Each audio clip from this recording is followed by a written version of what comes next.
CGTN Radio. Hear the difference.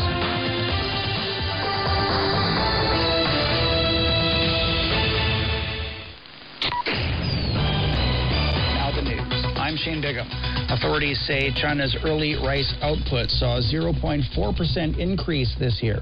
The National Bureau of Statistics says the output reached over 28 million tons, up 106,000 from last year. Since the beginning of this year, the government's taken steps to stabilize rice production. The measures include raising the minimum purchase price of rice and increasing incentives for major grain-producing counties. The U.S. Department of Transportation says it'll suspend 26 China-bound flights by 4 Chinese carriers. It says the move is in response to the Chinese government's decision to suspend some U.S. carrier flights over COVID-19 cases. The decision will affect flights by Xiamen Air, Air China, China Southern Airlines, and China Eastern Airlines from September 5th till the 28th. The WHO says up to 1 million people across the globe have died of COVID-19 so far this year. Director General Tedros Adhanom Ghebreyesus says more efforts are needed to contain the virus. We cannot say we're learning to live with COVID-19 when 1 million people have died with COVID-19 this year alone. We ask all governments to strengthen their efforts to vaccinate all health workers, older people, and others at the highest risk. The WHO chief is urging efforts to push 70% vaccine coverage for the global population.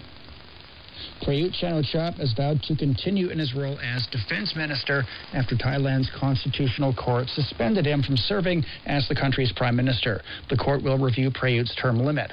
The opposition and his supporters are debating when his 8-year tenure began.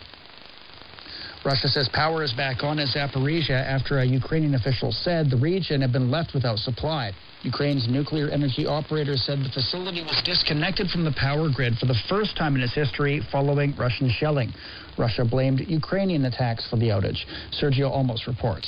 Is a real concern because although a nuclear power plant produces electricity, they actually require consistent connection to an electrical grid to maintain function of the plant. The nuclear rods continue to need water to be cooled, and that requires electricity. The big concern has been assuaged for now, but we know that this is the day-by-day drama of a nuclear power plant being on the brink of not functioning is something that the international community has, come out against. We have heard now from all parties, including Russia and Ukraine, that they agreed to allow international agency inspectors into the plant. The question is when. That timetable is being worked out. The director of the IAEA says that they are very close, and he's previously said they want to be there in a matter of days, not weeks. We're hearing before September 5th. China's urging the United States, Britain, and Australia to fulfill their obligations concerning nuclear non-proliferation and revoke their decisions on nuclear submarine cooperation. A spokesperson from the Defense Ministry said the deal among the 3 countries escalates the arms race and undermines regional peace and stability. He called on the international community to jointly defend the international nuclear non-proliferation regime. Japan says it'll spend over $1.8 million on a state funeral for former leader Shinzo Abe, despite growing opposition from the public. Abe was shot and killed at an election rally last month. Although funeral services were held soon after, Japan's decided to hold a state funeral on September 27th. In the latest poll, 53% of respondents were against spending state funds on a funeral. Australia has withdrawn its football team from the qualifiers for next year's Under-20 Asian Cup on safety grounds after its group was assigned an Iraqi city as their hub. The qualifiers are taking place next month with each of the 10 14 groups allocated a different host city in a different country. Iraq is one of the 19 countries that the Australian government advises its citizens to avoid.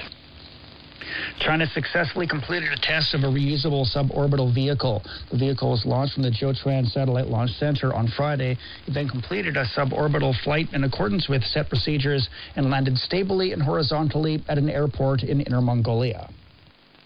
Audi says it's entering motor racing's Formula One. The carmaker says it'll compete in the Formula One World Championship from 2026 with a specially developed power unit.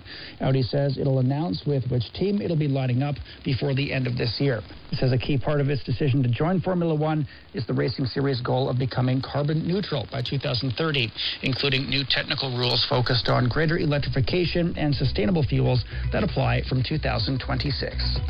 And that's the news. I'm Shane Bigham.